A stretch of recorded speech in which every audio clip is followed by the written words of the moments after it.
หารอินเดียขึ้นชื่อในอังกฤษนะเพราะว่าคนอินเดียอยู่เยอะอร่อยจริง Rib Plate และ Brisket Plate เหนียวเหมือนเนื้อเลยอ่ะแป้งมันนุ่มมากเลยอ่ะทำลึกขนาดนี้ติใส่อะไรเข้าไปอ่ะ วีแกนพิซซ่าที่ดีที่สุดนุ่มเหนียวเข้มข้น Cinnamon Swirl น้ำตาลละลายเป็นคาราเมลอ่ะ I'm here for it. สวัสดีค่ะกลับมาพบกันกับคลิปที่ 2 นะคะของการพาตะลุยทานอาหารวีแกนที่ลอนดอนนะคะได้มีลิสต์ร้านอาหารมีไปอีก11ร้านมีแต่ร้านเด็ดๆน่าไปทั้งนั้นเลยถ้าพร้อมเราไปลุยกันดีกว่าค่ะ เคียวซาตั้งอยู่ในย่านดังแคมเดนมาร์เก็ตตลาดนี้เนี่ยถือเป็นหนึ่งในสตรีทฟู้ดมาร์เก็ตและแหล่งช้อปปิ้งที่มีชื่อเสียงที่สุดของลอนดอนนั่งรถไฟมาลงได้ที่แคมเดนทาวน์สเตชันแล้วเดินต่อไปอีก200 เมตรก็จะถึงร้านค่ะร้านนี้เขาเป็นวีแกนพิซซ่าเจ้าแรกๆของอังกฤษเลยค่ะ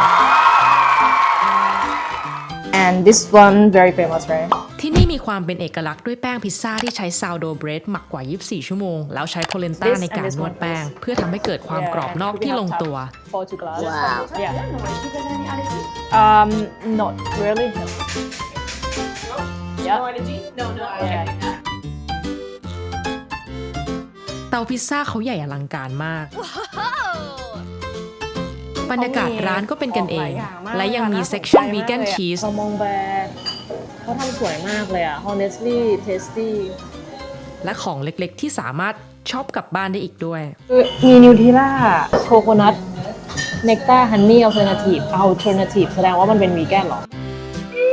ได้มากับเพื่อนค่ะ และได้สั่งพิซซ่า 2 ตัวคือ Black Truffle Pizza และ Parmigiana Powder โหบอกเลยว่าอร่อยมากๆจริงๆ แป้งนุ่มเหนียว ท็อปปิ้งรสชาติเข้มข้น บอกตรงๆ เป้เนี่ยไม่ใช่สายพิซซ่าเลย แต่เนี่ยเป็นครั้งแรกค่ะที่เป้กินหมดถาด the best ever เป้รู้สึกว่านี่คือวีแกนพิซซ่าที่ดีที่สุดที่เคยกินมาเลยค่ะ I already write down Yeah. What are you thinking? I can't steal it because I'm No. gonna think. I'm just gonna bring the Thai dessert into the flavor of classical technique something like that ถัดมาติดกัน Temple of Seitan เป็นตำนานวีแกนฟาสต์ฟู้ดของลอนดอน เขาดังเรื่องเบอร์เกอร์แพตตี้ที่ทำจากเซแทนหรือที่เราเรียกว่า Vital Wheat Gluten ค่ะ ซึ่งมันเป็นอาหารที่เป้อยากลองมากๆมานานแล้ว เพราะที่เคยทานส่วนใหญ่ก็จะเป็น mock meat หรือว่า texture vegetable protein ไปเลย ร้านนี้เป็นแบบ self order คือเราต้องทำการสั่งจากเครื่อง ไม่มีคนรับออเดอร์ค่ะ เขามีเบอร์เกอร์อยู่หลายตัวนะ เป้ตัดสินใจสั่งบาร์บีคิวชิคเก้นรอไม่นานค่ะ เพราะเป้มาวันธรรมดาคนไม่เยอะ ไซส์ของเบอร์เกอร์เป็นไซส์มาตรฐานและแพตตี้ชุบแป้งทอดกรอบนอกนุ่มใน ฉ่ำซอสบาร์บีคิวและมายองเนส เนื้อสัมผัสของเซทานคือดีมากอะถือว่าเป็นคอมฟอร์ตฟู้ดที่กินง่าย รสชาติเข้มข้น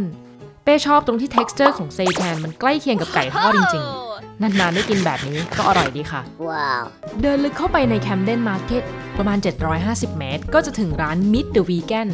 ร้านจะอยู่ในใจกลางแคมเดนมาร์เก็ตเลยค่ะ เขาก็จะมีอาหารค่อนข้างเยอะทั้งอาหารไทยอาหารจีนอาหารแคริบเบียนนะคะแล้วก็อาหารเม็กซิกันอาหารอเมริกัน เป้สองจิตสองใจค่ะ ว่าจะสั่งอาหารอินเดียหรือว่าแคริบเบียนดี แล้วให้พนักงานแนะนำ What do you think like this one and this one which one is แล้วก็สุดท้ายนะคะก็คือจบที่อาหารอินเดียเพราะว่าจริงๆเนี่ยที่เขา recommend ก็คือจะมีอาหารแคริบเบียนแล้วก็อาหารอินเดียนะแล้วก็จริงๆแล้วอ่ะ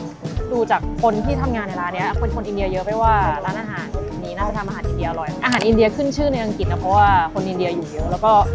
อันนี้ค่ะเราก็จะได้ลองแล้วว่าอาหารอินเดียในอังกฤษรสชาติเป็นยังไงวีแกนแลมเปปเปอร์ฟรายนะคะเขาบอกว่ากินเผ็ดได้ไหมสบาย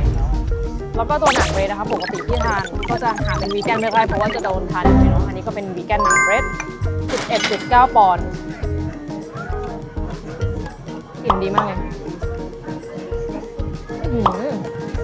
รสชาติเข้มข้นดูดิอร่อยจริง It's very good yeah เราก็ต้องถามนะคะว่าดีไหม แล้วความที่เป้วูวาเอาโอ้อย่างนี้นะครับคนเดียวไม่รู้สึกว่าที่เนี่ยเหมาะกับการมาพร้อมเพื่อนๆนะคะเพราะว่าแต่ละคนสามารถเลือกที่จะสั่งอาหารคนละสไตล์แล้วมาแชร์กันได้ และมาที่นี่ที่เดียวจบทุกคูซีนจริงๆ Raining dayเซนต์มันเดย์เป็นบาร์ที่เสิร์ฟอาหารวีแกนคอนเซปต์ไม่เหมือนใคร เพราะเป็นวีแกนสโมกเฮาส์เต็มรูปแบบ ตั้งอยู่ในย่านอีสต์ลอนดอนสามารถนั่งรถไฟมาลงที่ลอนดอนฟิลด์แล้วเดินต่อประมาณ 4 นาทีก็จะถึงค่ะ ร้านนี้ขึ้นชื่อเรื่องเมนูแพลนต์เบสสไตล์อเมริกันบาร์บีคิวที่ทำจากวีทกลูเตนเมนูซิกเนเจอร์ได้แก่ Rib Plate และ Brisket Plate ค่ะ เป้สั่งทั้ง2 อย่างมาทานบอกเลยว่าว้าวมากริปของเขามีการใช้เห็ดและขนุนในการทำตัวเนื้อขึ้นมาทำให้เกิด texture ออกมามีลายเส้นเหนียวและดีมากๆเลย เราสามารถเลือกซอสได้ค่ะเป้เลือกให้มากับ spicy barbecue sauce เข้ากันมากๆเลยจานนี้จะมากับ barbecue beer bean ที่เป็น house brew ด้วยโหหอมอร่อยมากๆและในเซตก็ยังมี potato salad มาคู่กันด้วยค่ะ เหนียวหนึบเหนียวเหมือนเนื้อเลยอ่ะ I mean they do very well in the meaty texture it's just like the look at this Wow. oh wow look at this oh wow มาถึงบริสเกตบ้าง อันนี้สั่งเป็นไซส์เล็กมาค่ะ กลัวทานไม่หมด จะบอกว่ามันคือฟิลเนื้อตุ๋นเลย texture ชุ่มฉ่ำเหมือนเนื้อจริงเลยค่ะ sweet Yeah, like it's like American style. okay สายชิลต้องชอบร้านนี้แน่นอน เพราะเขามี selection เบียร์น่าสนใจทั้งนั้นเลย บรรยากาศร้านดีเลยค่ะ มีที่นั่งทั้ง indoor และ outdoor สกิลการทำอาหารที่เนี่ยเป็นประสบการณ์การทานอาหารวีแกนที่หายากจริงๆค่ะ Beaten by a Whisker เป็นวีแกนคาเฟ่เบเกอรี่เล็กๆ ที่เน้นขนมหวานโฮมเมดสามารถนั่งโอเวอร์กราวมาลงได้ที่เซนต์เจมส์สตรีทแล้วเดินประมาณ 3 นาทีค่ะ ที่นี่ขึ้นชื่อเรื่องเพสทรีอย่างซินนามอนบันและซาวโดโฟกเชียรวมถึงเพสทรีอีกหลายตัวเลยเป้เลยลองสั่งมาให้หมดเลยค่ะเพราะมันน่ากินเหลือเกินราคาก็ไม่แพงด้วยเป้ชอบที่ร้านนี้ทำขนมออกมา texture ดีมากค่ะอร่อยแบบโฮมเมดเลย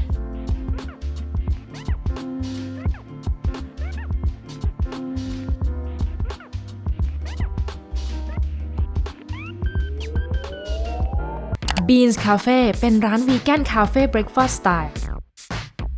สามารถนั่งมาลงที่ Rectory Road Station แล้วเดินไปอีก 500 เมตร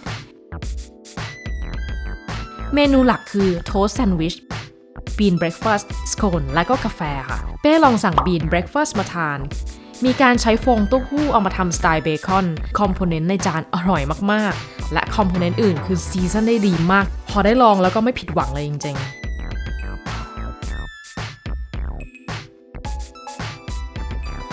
ได้มีโอกาสนั่งคุยกับเชฟเขาเองก็เป็นวีแกนและมีแนวคิดที่ดีมากๆเลยค่ะ what's your goal as a vegan My goal is I just make delicious food to eat and enjoy. that's good that's nice ร้านนี้บรรยากาศอบอุ่นด้วยนะ มีของขายเล็กๆน้อยๆ และมีการสนับสนุนคอมมูนิตี้ที่เป็นตัวอย่างที่ดีมากๆเลยค่ะ thank you so much for making a fantastic food and like I definitely recommend my friends to come here if they come to England yeah you're doing good job on this interview Okay.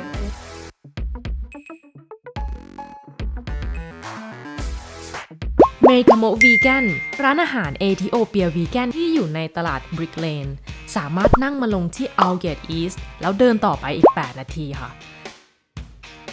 เมนูขึ้นชื่อของเอธิโอเปียคือ Injera Platter เป็นอารมณ์คล้ายๆกับแพนเค้กที่ทำจากแป้งเทฟแล้วหมักสไตล์ซาวโดค่ะ เป้สั่งมาแบบเป็น platter ค่ะ เขาจะเขียนไว้ชัดเจนว่าสำหรับ 1 คนอันนี้จะตกอยู่ประมาณ 16 ปอนด์เสิร์ฟกับผักหลายชนิด red green and yellow lentils Spinach and this is cabbage. Grounded chicken and this is mushroom. This one is beetroot. thank you very nice thank you คือครั้งแรกที่เป้ทานอาหาร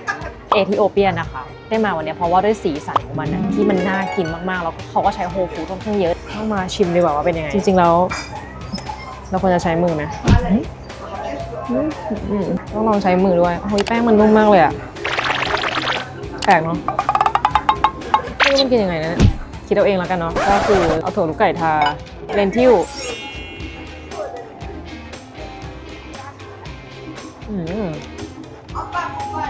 น้ำลึกอ่ะทอดมีหลายมิติมากเลยแป้งนี้นุ่มมากเลยเหมือนกินก๋วยเตี๋ยวเลยกินทีละอย่างเลยก่อน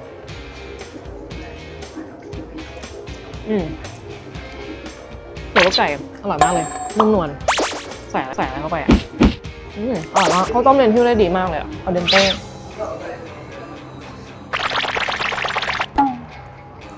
ยิ้มอ่อนเลยทีนี้ซอสนะคะ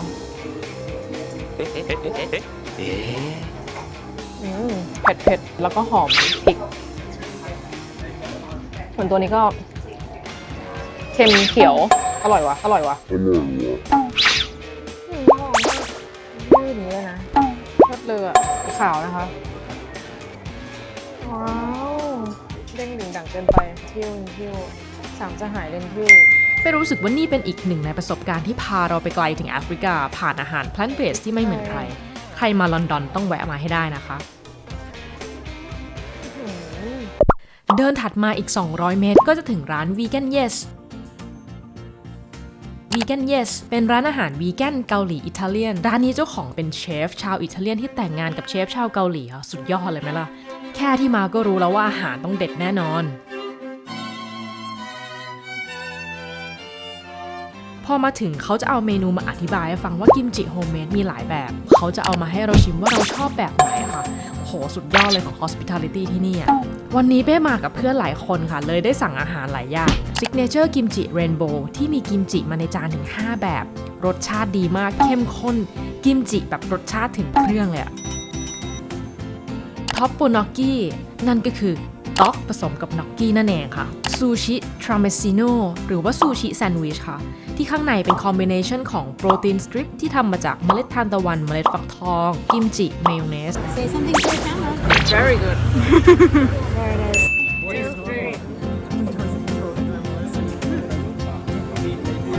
Total fusion. Yeah.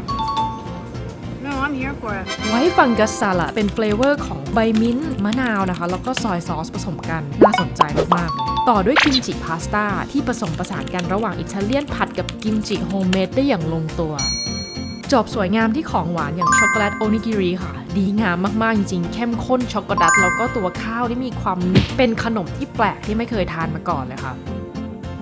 แปลว่าจุดเด่นของที่นี่นะคะคือการผสมผสานรสชาติทั้งสองวัฒนธรรมเข้าด้วยกันอย่างลงตัวยอมรับเลยค่ะว่าเจ้าของร้านเนี่ยมีวิชั่นและเทสบัดที่ดีมากๆใส่ใจทั้งการทำอาหารที่ดีต่อสุขภาพให้คนได้ทานแล้วยังมี creativity มากๆซะด้วยนับถือเลยค่ะร้านต่อไปนะคะอยู่ใกล้ๆกันเลยก็คือร้านชื่ออกจ้านะคะเป็นร้านเบเกอรี่แบบเซาท์แอฟริกานะแล้วก็เดี๋ยวไปดูนะว่าเป็นไงอกจ้าเบเกอรี่เป็นร้านเบเกอรี่วีแกนเล็กๆเป้ทราบมาว่าร้านนี้เนี่ยเขาส่งให้กับร้านอาหารหลายร้านเลยต้องมาลองที่ร้านให้รู้เลยว่าเป็นยังไงร้านนี้มีเพสทรีและคุกกี้หลายแบบค่ะเมนูยอดนิยมก็คือพิสตาชิโอสเวิร์ลซินนามอนสเวิร์ลแล้วก็ครัวซองเป้สั่งซินนามอนสเวิร์ลมาที่ร้านจะไม่มีที่นั่งนะแต่จะมีม้านั่งตัวหนึ่งที่อยู่หน้าร้านทำกันอีดิต้องทำจุดเด่นคือรสชาติและ texture ที่ทำออกมาได้ดีไม่แพ้กับเบเกอรี่ทั่วไปก็ขายได้นะน้ำตาลละลายเป็นคาราเมลเลยตัดกันดีกับความกรอบความมันที่มันอยู่ในตัวบันตัวนี้ค่ะใครสายหวานมาลอนดอนต้องมาลองให้ได้ค่ะเดินถัดไปอีก1 นาทีก็จะถึงโดนส์เป็นร้านอาหารสแกนดิเนเวียนวีแกนร้านนี้เนี่ยนำเสนออาหารในสไตล์นอร์ดิกความพิเศษคือการใช้วัตถุดิบท้องถิ่นของอังกฤษมาผสมผสานกับวิธีการทำอาหารแบบสแกนดิเนเวียนข้อดีของอาหารสวีดิชนะคะเขาจะเน้นพวกขนมปังซาวโดอะไรเงี้ยของหมักดองแล้วก็ใช้พวกเฮิร์บเยอะเหมือนกันทำให้ดูอาหารเรียบง่ายแต่เต็มไปด้วยรสชาติและสีสันเลยค่ะและร้านนี้เป้ก็ได้มีโอกาสมากับเพื่อนที่แพทเชียนะคะเขาทำพอดแคสต์แล้วก็วันนี้ดีใจมากเลยเขาอยู่ที่ลอนดอนพอดีเขามากับลูกเขานะคะแล้วก็เราจะได้ทานอาหารที่เยอะมากปกติเวลาที่ไปไหนเป้จะมาคนเดียวเราก็ได้ทานน้อยทีนี้วันนี้ต้องจัดเต็มๆดูว่ามีอะไรบ้างเราสั่งกันเพียบเลยไม่ว่าจะเป็น Swedish hot dog tomato soup potato salad open face sandwich garlic mushroom toast flat bread and cheese chocolate bowlแต่ละอย่างดูดีมากเลยทีเดียว A lot of Swedish food is served cold, especially in the summertime. ร้านนี้มีการเล่นกับรสชาติและอาหารหลากหลายแบบหลาย texture ไปรู้สึกว่าที่ร้านนี้เนี่ยให้ประสบการณ์แตกต่างจากร้านอาหารวีแกนทั่วไปค่ะแถมบรรยากาศในร้านยังน่ารักฟีลโคซี่สุดๆเลยบอกเลยว่ามันนั่งได้ทั้งวันเลยค่ะและร้านฝั่งตรงข้ามนะคะคือ United Dinnerร้านนี้ก่อตั้งโดย Earthling Ed Vegan Activist ชื่อดังเป็น Non-Profit เพราะรายได้บางส่วนเนี่ยจะถูกนำไปช่วยเหลือสัตว์ที่ Search Sanctuary เมนูเป็นแนว Comfort Food ทุกวันอาทิตย์เนี่ยเขาจะมี Sunday Roast Buffet ตกหัวละ22 บวกโปรตีนหลักเนี่ยจะตักได้รอบเดียวอย่างวันนี้ที่เป้มาเนี่ยจะมี Roast Chicken Breast Turkey Roast Lamb และ Mushroom Wellington เป้ขอเขาเป็นพอร์ชั่นเล็กค่ะขอชิมหลายอย่างเขาใจดีมากเลยเขาให้ด้วย Yeah, impossible like just try pleaseเราเลือกแค่เนื้อหลักที่เราต้องใส่ในจานนะคะแล้วเดี๋ยวThank you so much อันนี้ลิกกระแตงนะคะ Cauliflower cheese Peas อ่านไปคือน้ำลายไปนะคะ Cabbage Brussels sprout นะคะกะหล่ำลูกเล็กๆ Kirby stuffing นะคะเขาใช้ Vital wheat gluten คล้ายๆหมี่กึ่งนะคะส่วนตัวนี้ตัวสุดท้ายนะ Crackling นะคะ แล้วก็มีซอสหลากหลายตัวนะคะที่ให้เลือกสรร ต้องลองทุกซอสเลยดีกว่า อันนี้ Horseradish cream cranberry sauce นะคะ apple sauce mint sauce ซึ่งเป็นอันที่เป้ไม่ชอบแน่นอนเพราะเป้ไม่ค่อยชอบกินมิ้นท์ French mustard ที่กลายเป็นสีน้ำตาลแล้วก็ English mustard ตักไปชิมสักหน่อยวันนี้ทุกคนลองคิดว่าทำไมเป้พูดคนเดียว ไก่นี่เขาน่าจะทาน้ำมันไว้ข้างนอกปาปริก้าอะไรเงี้ยรสชาติแบบอาหารฝรั่งแหละอาหารฝรั่งแบบเฮิร์บทามโรสแมรี่ออริกาโนอะไรเงี้ยมีความรู้สึกเหมือนวัตถุดิบแต่แบบแรมมีกลิ่นสาบเหมือนแรมด้วยเทอร์กี้นี่จริงๆแล้วอ่ะเป็นสัตว์ที่ไม่เคยได้กินมาก่อนเท่าไหร่ตั้งแต่สมัยกินเนื้อสัตว์อ่ะมีกลิ่นเหมือนไก่เลยนุ่มมากเลยครีมซอสทั้งหมด Horseradish ก็ได้กลิ่น Horseradish ชัด Cranberry Apple มิ้นท์แปลกอะมิ้นท์อร่อยกลับกลายเป็นอร่อยเปรี้ยวเขาสเปาเล็กไปนิดนึงเฮ้ยทำไมไปคอมเพลนเขาเฉยเลยเนี่ยพันสนิปอันนี้เป็นผักที่เป้ชอบมากเลยมันมีลักษณะคล้ายๆแครอทแต่ว่าเป็นสีขาวอันนี้ดีเขาทำแห้งๆอะค่ะไม่ค่อยมีน้ำมันแครอทก็เหมือนกันแห้งๆเนี่ย rice paper เค็มๆเผ็ดปาปริก้าอันนี้เป็นจานกินจริงเมื่อกี้คือแบบกินเพื่อความสวยงามก่อนนะคะอันนี้คือการจริงๆอันนี้คือสิ่งที่ต้องการก็คือผัก การทานเนี่ยจะจำกัดเวลาอยู่ที่1 ชั่วโมงครึ่งค่ะอาหารรสชาติดีนะคะแต่ติดมันไปนิดหนึ่งตามสไตล์อาหารฝรั่งเลยแต่คิดว่าเป็นประสบการณ์ที่ดีที่ได้มาลองค่ะเป้ชอบไว้ของร้านนะคะเหมาะกับการมาแฮงเอาท์เลยเขาบอกว่าพนักงานเกือบทั้งหมดของร้านเนี่ยเป็นวีแกนด้วยนะเยี่ยมมากๆเลยจริงๆใครชอบฟิลอาหารแนว Sunday Roast ต้องมาลองที่นี่ให้ได้ค่ะ และคลิปนี้นะคะก็เป็นประสบการณ์การพาตะลุยทานอาหารวีแกนของเป้ที่ลอนดอนนะคะหวังว่าเพื่อนๆจะชอบกันนะคะถ้าเพื่อนๆชอบคลิปนี้ฝากกดติดตามไว้ด้วยนะคะเพราะเดี๋ยวเป้จะพาไปนอกลอนดอนบ้างต้องสนุกแน่นอนเลยค่ะแล้วพบกันใหม่คลิปหน้าค่ะ